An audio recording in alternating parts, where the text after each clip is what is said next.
Muy buen día, la paz de Dios sea con todos ustedes. Que Dios les bendiga. Hermanos, amigos que nos siguen a través de este medio ICAP Televisión. Sean bienvenidos a esta nueva emisión. Una vez más queremos tocar frente a ustedes un tema de mucha importancia. El tema que hoy va a ocuparnos está relacionado con el don de la profecía. Hoy queremos hablar acerca de este don y su propósito. Para ello es un gran honor contar con la presencia de un siervo de Dios, el apóstol Eli Roa, que está con nosotros. Dios le bendiga, apóstol, sea bienvenido. Muchas en el gracias, nombre del Señor. Que Dios le bendiga. Amén. Hablar de la profecía es un punto de mucha importancia. Sí. Creo que conviene iniciar con el aspecto que nos demuestra a través de las Escrituras que la profecía sigue vigente.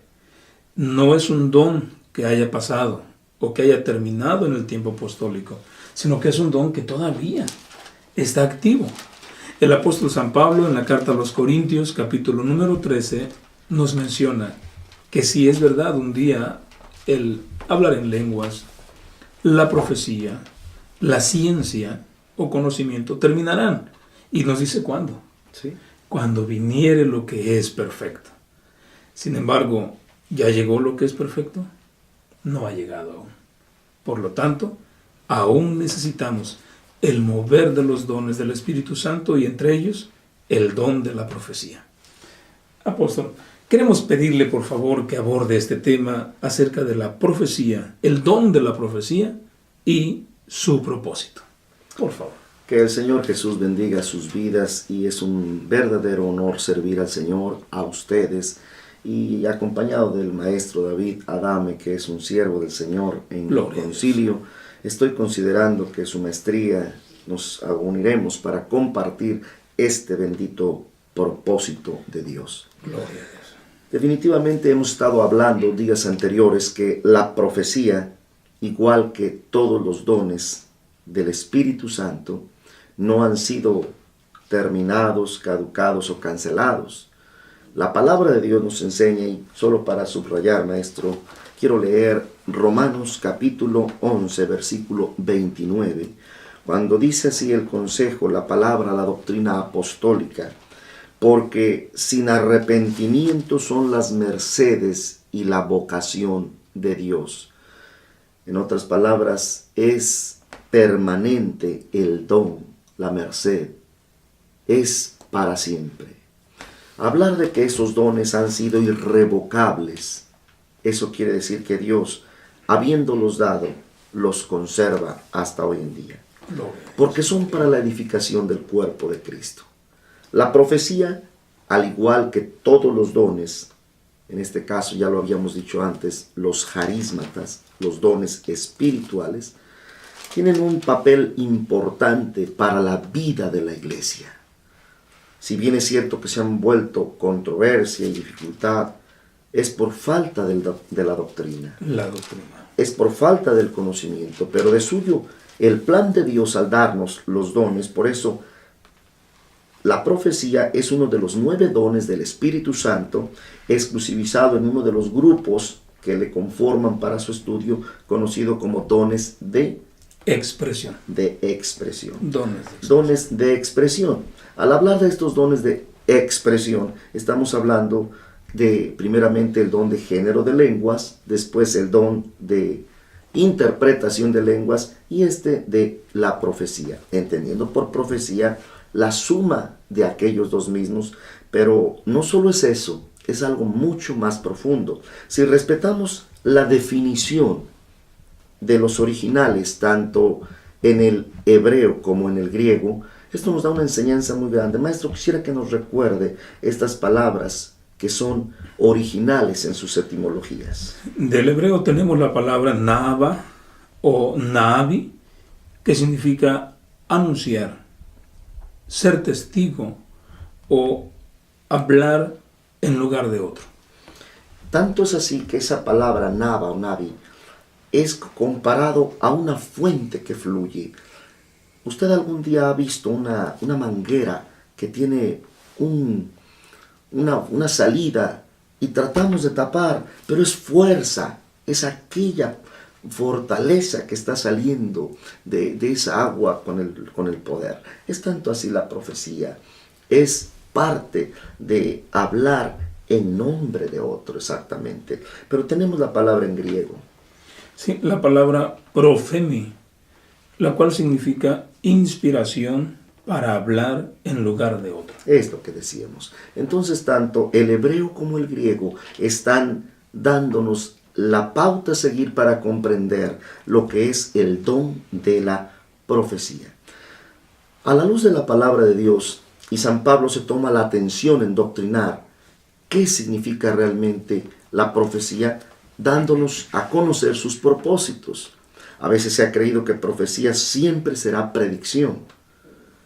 Profecía a veces se ha creído que tiene que ser el futuro, la escatología, pero no. A la luz de la enseñanza, la profecía cumple un propósito de carácter edificativo a la iglesia, consolativo. Son 5, maestro, los propósitos. Quisiéramos leer los primeros 3 que están en 1 Corintios 14, versículo 3.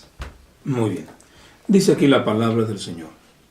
Mas el que profetiza habla a los hombres para edificación, exhortación y consolación. Creo que ahí está subrayado por el consejo apostólico inspirado divinamente.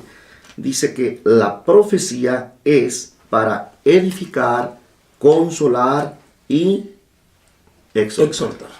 Si nos damos cuenta, este es un propósito que cuántas veces, desconociendo nosotros los pastores en lo que se llamaría la naturaleza, la condición de una iglesia, es imposible llegarnos con la especialidad, con la necesidad del bálsamo que se requiera. Pero el Espíritu Santo, que nos guía a toda verdad y que conoce aún las intenciones del corazón, sabiendo el estado de cada iglesia, de cada miembro, Él viene con su propósito en este don de la profecía y consuela o exhorta. O bien, como dice aquí, son 3, ¿verdad? Exhorta, edifica y consuela. Tenemos el propósito número 4 en el versículo 24, maestro, de ese mismo capítulo. Muy bien, dice, mas si todos profetizan y entra algún incrédulo o indocto, de todos es convencido, de todos es juzgado. La palabra dice aquí que la profecía cumple un cuarto propósito: convencimiento. La profecía ayuda a que el corazón sea convencido. Es diferente a exhortado, a consolado o a edificado. Viene el convencimiento. ¿Cuánta gente a veces indocta, sin el conocimiento del Señor, al ver una profecía que trae propósito de convencimiento, es glorificado el nombre de Jesucristo y su corazón entregado a Dios? El quinto propósito de la profecía está en ese mismo capítulo, versículo 31, maestro. Dice así: porque podéis todos profetizar uno por uno, para que todos aprendan y todos sean exhortados. Enseñanza. El aprendizaje, exactamente, para que todos aprendan la enseñanza. Hay cosas que la profecía va a traer, y mientras esté apegada a estos 5 propósitos, esa será una profecía dentro de lo que es el parámetro bíblico. Animo a los pastores a que no interrumpan la profecía, sino a que la cuiden con la doctrina bíblica. Y a los que profetizamos, conviene conocer las Escrituras.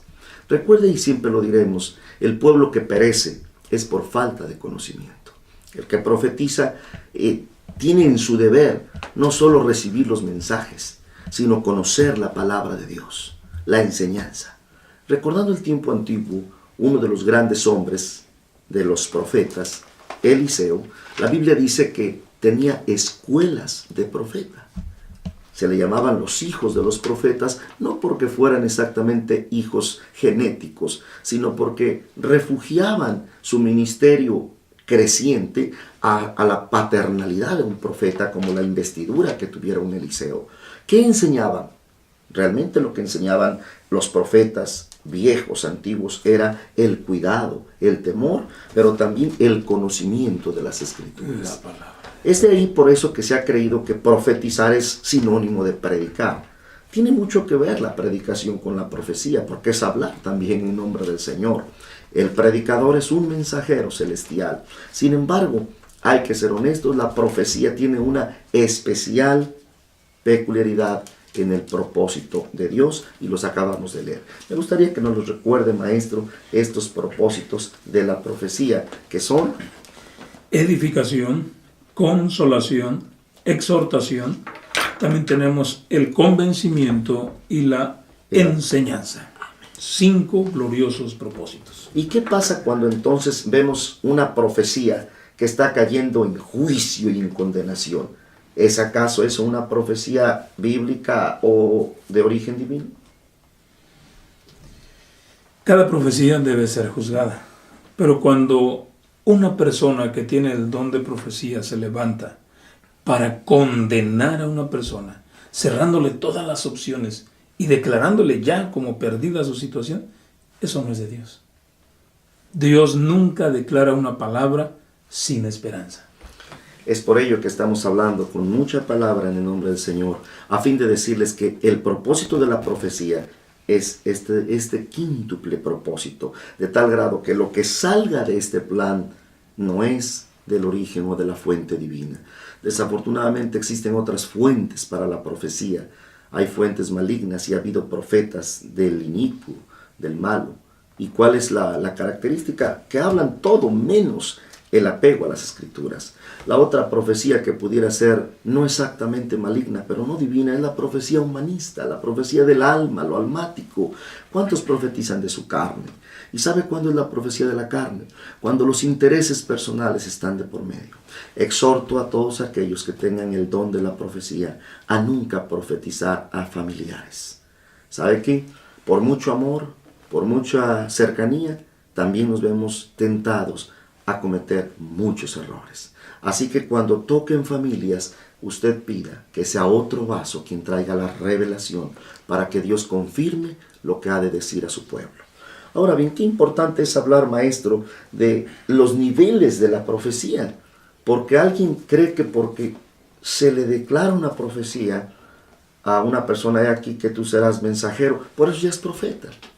O algunos creen que por haber profetizado una vez, lo serán para siempre, etcétera. Vamos a estudiar un poquito sobre esto, considero muy importante. ¿Cuántos niveles proféticos tenemos, maestro? Amén, hermano. La profecía que viene de parte de Dios, en la Escritura encontramos que cuenta con 3 niveles diferentes. Y convendría mencionarlos y después explicar cada uno de ellos. El primer nivel de la profecía es a nivel iglesia. Después tenemos el nivel don profético. Y posteriormente el nivel ministerial. Repito, nivel iglesia, nivel don y nivel ministerial. Sí. 3 niveles. Ese don espiritual, ¿verdad? Ese don espiritual es el carismata segundo nivel, y el último es, pudiéramos llamarle también don, pero prácticamente es el ministerial, el don del profeta específicamente. Me gustaría, maestro, que tomáramos como inicio cuál es ese primer nivel de profetizar. Ese primer nivel, respetando la cita de Joel, capítulo 2, versículo 28, nos recuerda que no está selectivo por parte del hombre.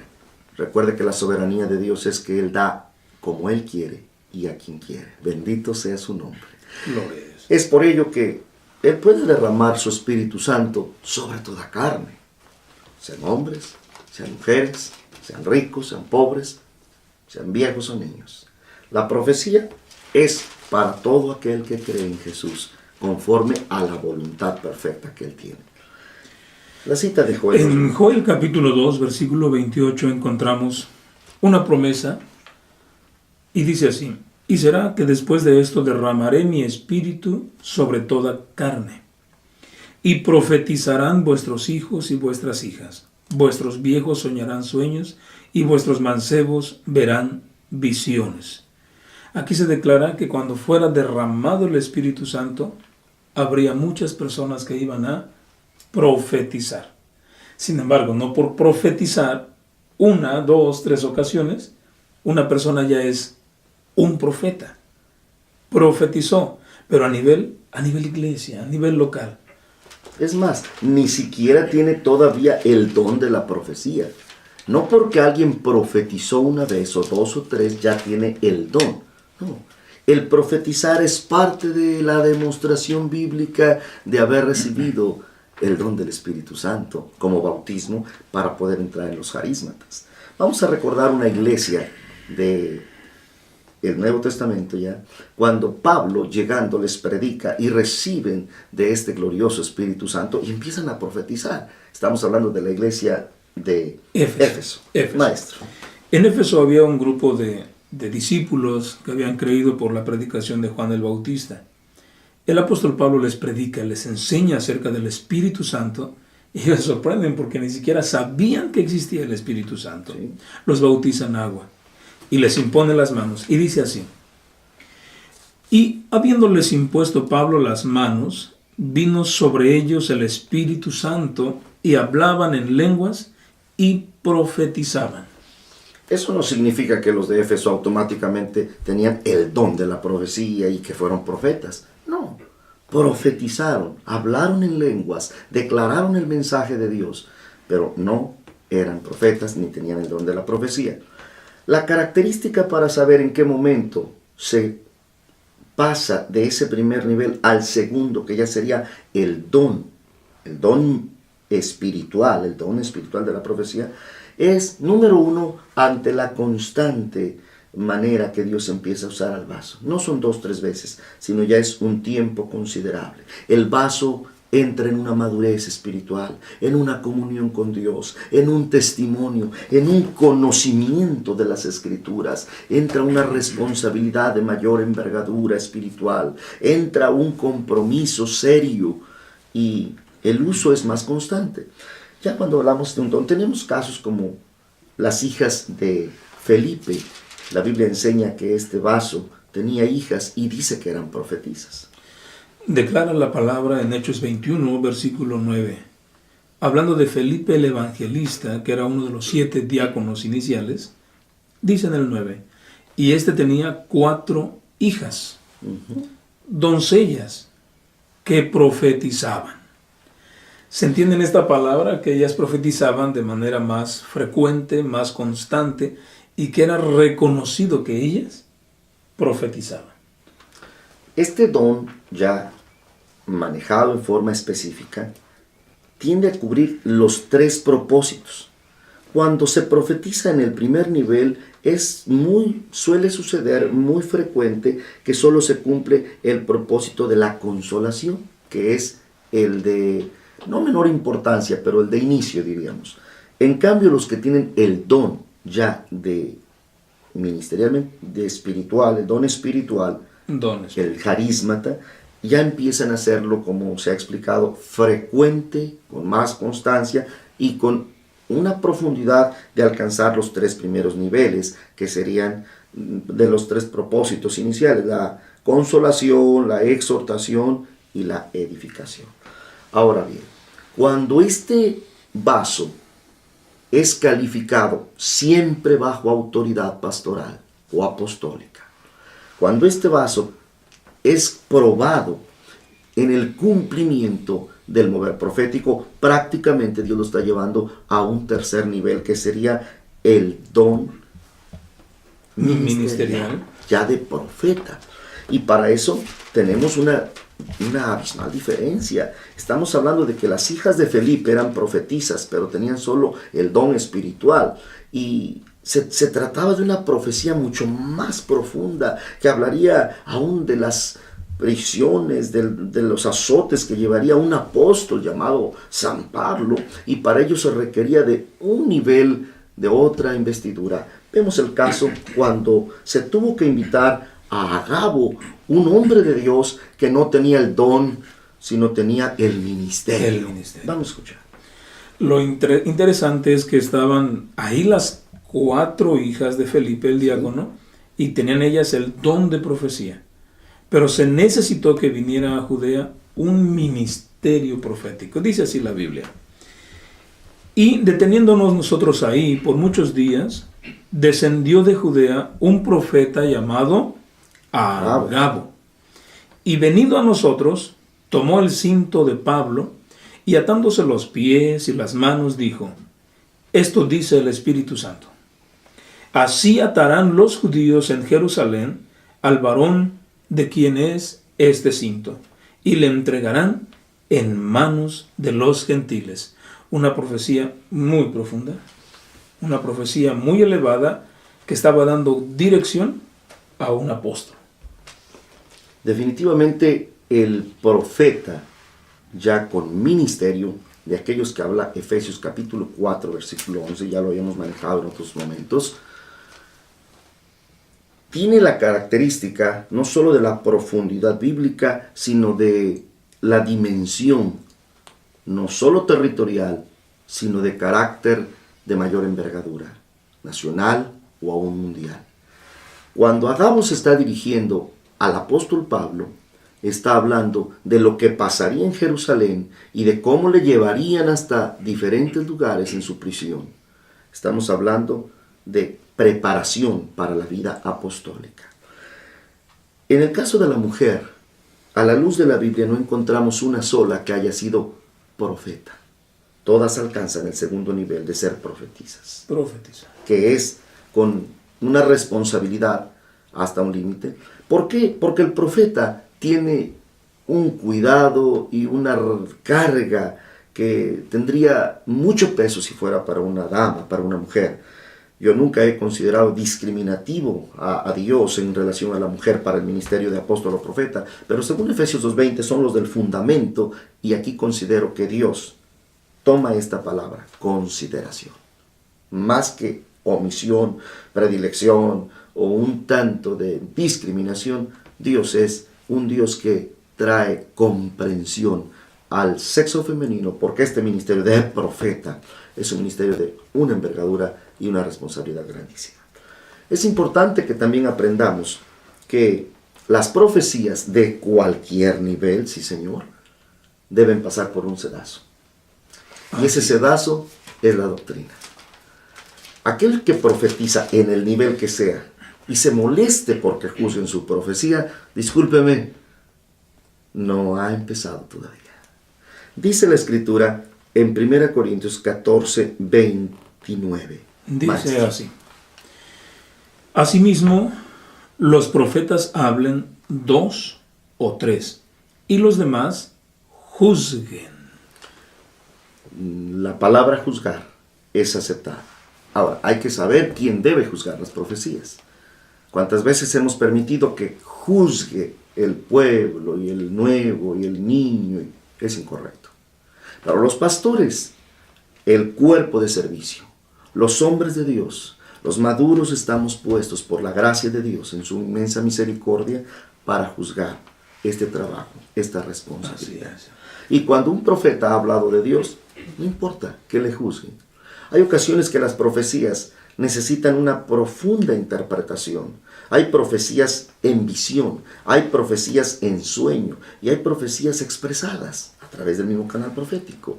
Entonces es ahí donde se tiene que tener la confianza de que juzguen tu profecía. Me recuerdo una cita que está escrita por el profeta, que habla diciendo el versículo, que aunque la visión, aunque es Habacuc, maestro, por favor. Cuando el profeta Habacuc está declarando que aunque la visión tarde, dice, espérala porque se va a cumplir. Dice así. Amén. Habacuc, capítulo 2, versículo 3. Aunque la visión tardará aún por tiempo, mas al fin hablará y no mentirá. Aunque se tardare, espéralo, que sin duda vendrá, no tardará. Es importante que los que juzgamos la profecía tampoco seamos ligeros o simples como para decir, no se cumplió a las 24 horas. ¿Cuántas veces las profecías tienen que ser esperadas para su cumplimiento? Hay profecías que se llaman profecías, es una gama, la variedad profética, pero ¿cuánto se requiere de sabiduría, de tiempo, de aplicación correcta para el cumplimiento de la profecía? Es muy importante también subrayar que los que profetizan o profetizamos tengamos un apego, porque aquí dice la Biblia, y el espíritu de los que profetizan, volviendo a la carta de 1 Corintios 14, el espíritu de los que profetizan, sujétese a los profetas. No significa que tiene que estar meramente sujetado a uno mayor que él en ese aspecto, aunque el gobierno es muy importante y la sujeción habla de estar bajo cobertura, bajo sujeción. Pero cuando dice el espíritu de los que profetizan, sujétese a los profetas, la cita, maestro. Así es, dice así, hermanos. Por favor. Versículo 32. Y el espíritu de los que profetizaren, sujétese a los profetas.